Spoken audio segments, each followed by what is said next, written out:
લક્ષ્ય ન્યૂઝ, એક નજર, એક લક્ષ્ય. ડભોઈ તાલુકા પંચાયત પટાંગણમાં તાલુકા પંચાયત પ્રમુખે કોન્ટ્રાક્ટર અંજેશ પટેલને જાહેરમાં માર્યું. કોન્ટ્રાક્ટર અંજેશ પટેલ તાલુકા પંચાયતના પટાંગણમાં ઊભા હતા. રાજન તડવી પ્રમુખે આવીને અચાનક હુમલો કર્યો. હુમલા પાછળનું કારણ હજુ સુધી અકબંધ છે. રાજન તડવી દ્વારા અંજેશ પટેલને કેમ માર માર્યો તે એક અસમંજસ છે.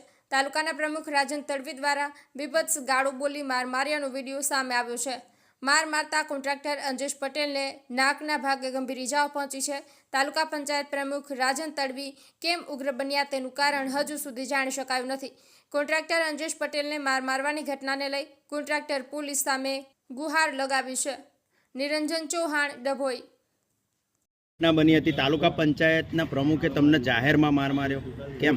હું કરનાળી દર્શન કરવા ગયો હતો. કરનાળી દર્શન કરીને ગાડી તાલુકા પંચાયત પાર્ક કરી અને ત્યાં આવીને મેં તો મારા મિત્રો સાથે હું વાતચીત કરતો હતો.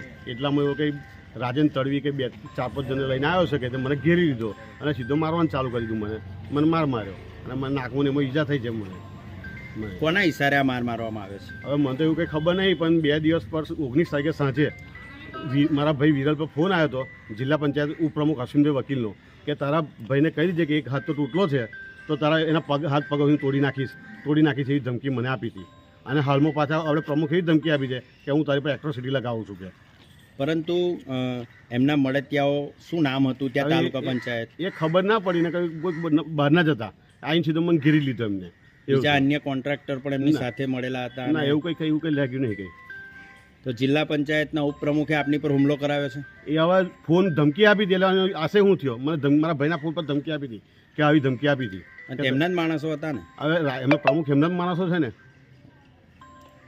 શું નામ આપનું? અંજેશભાઈ રમણભાઈ પટેલ.